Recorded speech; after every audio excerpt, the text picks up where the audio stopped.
और अब खबर तफसील से। रेंजीपुरा अवंतीपुरा इलाके की बागात में एक इनकाउंटर में एक मिलिटेंट हलाक हो गया है। इलाके में कुछ मिलिटेंटों के छुपे होने से मुतालिक मुसद्दिक का इत्तला मिलने पर सिक्योरिटी फोर्सेज ने रेंजीपुरा अवंतीपुरा इलाके को मुहासे में लिया था। इसके बाद तलाशी कार्रवाई शुरू की गई। तलाशी कार्रवाई के दौरान इलाके में छुपे मिलिटेंटों ने फोर्सेज पर फायरिंग कर दी। फोर्सेज ने भी जवाबी कार्रवाई की। मुख्तसर वक्त तक दोनों तरफ से गोलियों का तबादला जारी रहा। इस दौरान लश्कर तैयबा से वाबस्ता अशफाक यूसुफ वानी साकिना कोयल पुलवामा नामी मकामी मिलिटेंट हलाक हो गया।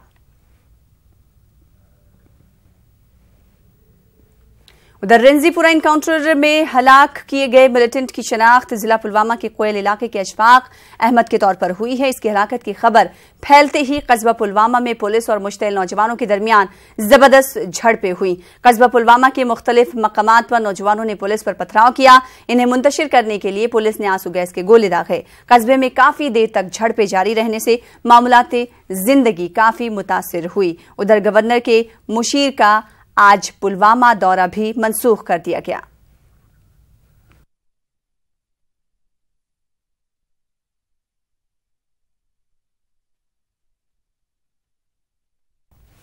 उधर जम्मू कश्मीर पुलिस के डीजी दिलबाग सिंह ने कठुआ पुलिस लाइन में मुनक्कद एक तकरीब में शिरकत की। तकरीब से खिताब करते हुए उन्होंने पहले जवानों और आम शहरियों की हलाकत के कई वाकयात रोनुमा हुए थे, इसका जिक्र किया। लेकिन एजेंसियों की मुस्तादी के चलते हालात में काफी सुधार हुआ है। इस ताल्लुक से उन्होंने इजहार ख्याल किया। उन्होंने बताया कि हालिया अरसे में 250 मिलिटेंटों को मार गिराया गया है और मिलिटेंटों की मदद करने वालों के खिलाफ सख्त कार्रवाइयां हुई हैं। डीजीपी का कहना है कि पुलिस पर ग्रेनेड हमले करने वाले मिलिटेंटों को भी खुद सुपुर्दगी का मौका दिया जा रहा है। डीजीपी के मुताबिक मिलिटेंटों की रियासत से बाहर मौजूद मॉड्यूल्स के खिलाफ भी कार्रवाइयां की गई हैं, लेकिन पाकिस्तान जायद तादाद में दरअंदाजों को भेजकर हालात बिगाड़ने की कोशिश में है। देखिए, हालात में काफ़ी बेहतरी आई है पहले से और ऑपरेशनल फ्रंट के ऊपर भी काफ़ी बड़ी कामयाबियां मिली हैं, क्योंकि इसमें ना सिर्फ 250 के करीब मिलिटेंट मारे गए हैं, बल्कि जो इनको सपोर्ट करने वाले इनकी जो सपोर्ट स्ट्रक्चर है उसको भी काफ़ी हद तक जो है वो डिस्टर्ब किया गया है। जहाँ तक जनरल अवाम का पब्लिक का तल्लुक है, हमारी कोशिश रहती है हर जगह पे जहाँ ऑपरेशन भी हो के कोलेट्रल नुकसान कम से कम हो और सिविलियन तरफ से नुकसान कम से कम हो, और बहुत हद तक उसमें कमी आई है। हम दुख महसूस करते हैं जो अवॉइडेबल लॉस है, जो अनअवॉइडेबल है उसका तो कुछ नहीं कर सकते। अब मिलिटेंट की गोली है, फोर्स की गोली है, तो दोनों के बीच में दोनों तरफ नुकसान होता है। अलबत्ता वहाँ भी हमारी कोशिश रहती है कि मिलिटेंट को सरेंडर करने का मौका दिया जाए, उसको हथियार डालने का मौका दिया जाए। और बहुत एक जगहों पे इवन जो हमारी पार्टी पे ग्रेनेड फेंक के भागते हुए आदमी को भी हमने जो है उसको मौका दिया कि उसको हम पकड़ें, और पकड़ने के बाद फिर उसके खिलाफ पुलिस की कार्रवाई करी गई। बहुत सारे ऐसे लोग हैं जो मिलिटेंसी ज्वाइन करने की कगार में थे, मगर उनको भी हमने टाइम से पकड़ा और उनकी काउंसलिंग की। जम्मू कश्मीर में सदरराज से मुतालिक एक करारदाद को लोकसभा में ज़बानी वोट से मंजूर कर लिया गया। इस करारदाद पर बहस के दौरान कांग्रेस लीडर शशि थरूर ने सदरराज को सुप्रीम कोर्ट की एक हुक्मनामे के मुखालिफ करार दिया। डॉक्टर जितेंद्र सिंह ने अलहदगी पसंदों से ज्यादा खतरनाक किरदार अदा करने का एनसी, पीडीपी और कांग्रेस पर इल्जाम लगाया। नेशनल कॉन्फ्रेंस के सदर डॉक्टर फारूक अब्दुल्ला ने रियासत में अवामी हुकूमत के कयाम पर जोर दिया। उन्होंने खून खराबा बंद करके लोगों के दिल जीतने की बात कही। इन्होंने गवर्नर हाउस में फैक्स मशीन के काम करने का भी मामला फिर से उठाया। उन्होंने कहा कि अगर अक्सरियत साबित करनी होती तो इसके लिए गवर्नर हाउस की नहीं बल्कि असेंबली की जरूरत पड़ती। उधर वजीर दाखिला राजनाथ सिंह ने कहा कि मरकज रियासत में जमहूरी अमल के लिए वादाबंद है। उन्होंने मजीद कहा कि मरकज रियासत में इंतखाबात के लिए तैयार है, ताहम हतमी फैसला इलेक्शन कमीशन को लेना होगा। सिंह ने इन इल्जामात को मुस्तरद कर दिया कि बीजेपी हुकूमत साजी के लिए किसी मकामी सियासी जमात की पुश्तपनाही कर रही थी।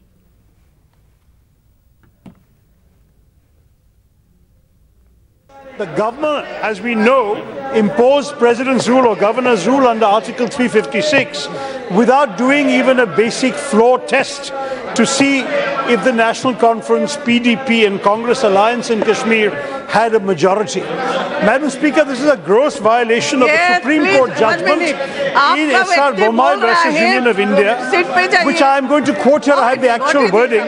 Quote, the proper course for testing the strength of the ministry is holding the test on the floor of the House. That alone is the constitutionally mandated, ordained forum for seeking openly and objectively the claims and counterclaims on that behalf.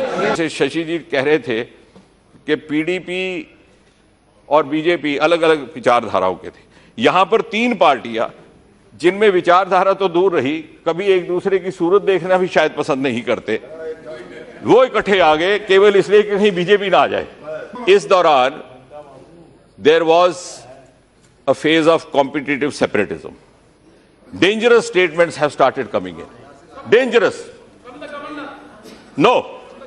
From the leaders of Congress, National Conference, PDP. Separatism is by convenience for them, not by ideology. And I would say the so-called mainstream political parties in Kashmir, whether it is the National Conference, whether it is PDP, whether it is Congress, they may be playing a more dangerous role than the separatist lobby, because separatists are identified, they are working in a camouflage and playing separatism in the garb of mainstream. 2 years were spent by late Padgaonkar ji and his team. They visited every place, met everyone. That report still is here and has not been presented by the government to the parliament, which should have been done. You will have to hold elections there, and those elections will have to be held as soon as possible so that an elected government comes there and they can look after the affairs of the state. In that, Government of India's help will be greatly needed, because lots of assistance will be needed to develop that state from the destruction that it has gone over the years. This unfortunate killing that takes place. It's all right if you kill militants, none of us will be against it. But when civilians get killed into it, it has a great shock, and those of us who stand with this nation are really pulled back. We no longer hold our ground. Therefore, my request to the Government of India is, sir, Madam, that something has to be done immediately. I request to all of you, all members of this House, irrespective of which party you belong to, please help us to get that state back to normal. Not by killing, but by winning hearts. अध्यक्ष महोदया, वहां पर राज्यपाल शासन की यह घोषणा करनी पड़ी, और बीच में लगातार लगभग 5.5-6 महीने तक वहां पर असेंबली को डिसॉल्व नहीं किया गया था। इसकी प्रतीक्षा की जा रही थी। हो सकता है कोई दूसरी पॉलिटिकल पार्टी किसी अन्य पॉलिटिकल पार्टी के साथ अलायंस करके यदि गवर्नमेंट बनाना चाहती है तो राज्यपाल उसके लिए तैयार थे, लेकिन इस बीच किसी भी पॉलिटिकल पार्टी ने कोई क्लेम नहीं किया कि वहां पर कोई अल्टरनेटिव गवर्नमेंट बननी चाहिए। इन परिस्थितियों में मजबूर होकर राज्यपाल महोदय को राष्ट्रपति शासन को अपनी रिपोर्ट भेजनी पड़ी है। इस गवर्नमेंट के इंटेंशन पर संदेह नहीं किया जाना चाहिए। इसलिए संदेह नहीं किया जाना चाहिए, यदि हमारा इंटेंशन खराब होता, हम कुछ और जम्मू कश्मीर में करना चाहते अथवा हम किसी और की गवर्नमेंट बनाना चाहते, तो हमारे पास तो राज्यपाल शासन का पूरा 6 महीने का समय मिला हुआ था अध्यक्ष महोदय। उसमें मैं कर सकता था। उसमें जो तोड़ फोड़ करनी थी, वो भारतीय जनता पार्टी को यदि गवर्नमेंट बनानी होती तो दूसरों के साथ बातचीत करके इस काम को कर सकती थी, लेकिन 6 महीने तक हम लोगों ने बिल्कुल नहीं किया, अंत में भी नहीं किया। मैं ईमानदारी की बात कहना चाहता हूं, हो सकता है 1-2 लोगों ने अपनी तरफ से कोई एफर्ट की हुई थी। इलेक्शन हमको नहीं कराना है, लेकिन हम इलेक्शन के लिए तैयार हैं। अब इलेक्शन कमीशन की जिम्मेदारी है, और मैं आपको विश्वास दिलाना चाहता हूं, कहीं से भी इलेक्शन कमीशन यदि सिक्योरिटी मांगेगा तो सिक्योरिटी भी हम होम मिनिस्ट्री से प्रोवाइड कराने के लिए तैयार हैं। हम उसके लिए पूरी तरह से तैयार हैं। उधर बीजेपी के रियासती सदर रविंद्र रैना का कहना है कि जम्मू कश्मीर के असेंबली इंतखाबात आने वाले पार्लियामानी इंतखाबात के साथ ही कराए जाएं। इन्होंने इन खबरों को मुस्तरद कर दिया जिनमें कहा जा रहा है कि बीजेपी असेंबली इंतखाबात को फिलहाल टालने की वकालत कर रही है। हम तो चाहते हैं कि रियासत जम्मू कश्मीर में पार्लियामानी चुनावों के साथ साथ असेंबली के भी इलेक्शन एक दिन में हो। खर्चा बचता है, सिक्योरिटी डिप्लॉयमेंट में जो पैसा खर्च होता है वो बचता है। एक ही बार हो जाए तो ये बहुत अच्छा रहेगा। हम तैयार हैं। वहीं रविंद्र रैना ने गुज़िश्ता दिनों कांग्रेस के एक लीडर की तरफ से रियासत में मिलिटेंसी के बारे में दिए गए बयान को अफसोसनाक उन्होंने करार दिया। उन्होंने कहा कि कांग्रेस मिलिटेंसी के हक में बात कर रही है। कांग्रेस ने हमेशा मुल्क के साथ गद्दारी की है। जो लोग दहशतगर्दी की चपेट में आकर पिछले 30 सालों में जिन लोगों ने जाने दी हैं, कांग्रेस ने ऐसे मारे गए लोगों के परिवार वालों के जख्मों पर नमक छिड़का है।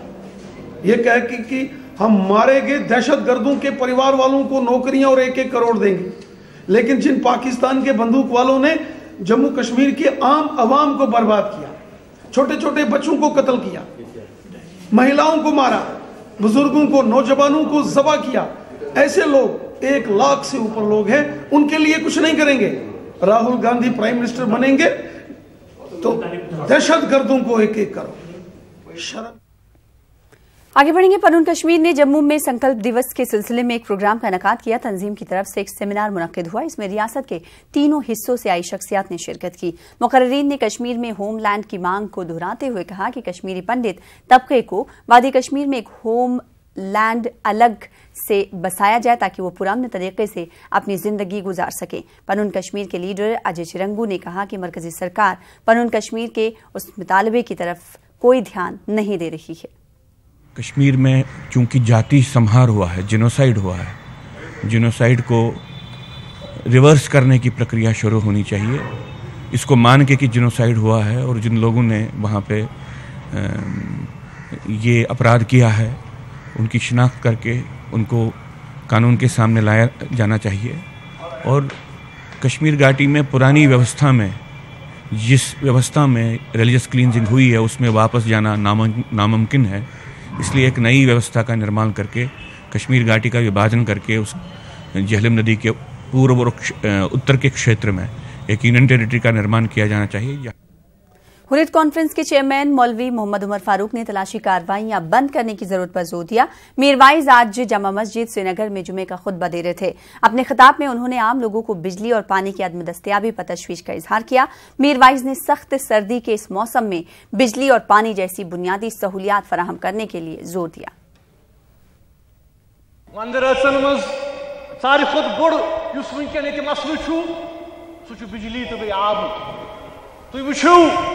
कि ये बावजूद कि सन रियासत आबी वसाइलन मज ब्रोट ऐसी पन रिसोर्सेज कह काल ब्रोट वन में जामा मस्जिद मज कि सर्वे मुताबिक हसा 20,000 मेगावाट कैपेसिटी, मगर तमिक 10% एक्सप्लोर कर 60,000 करोड़ गई। अगर तम लिहाज वो यम पन वसाइल, यह हिंदुस्तान मिन्नत कह, यह कुदरती वसाइल, मगर तमो नश वार वार वार वार महरूम कर।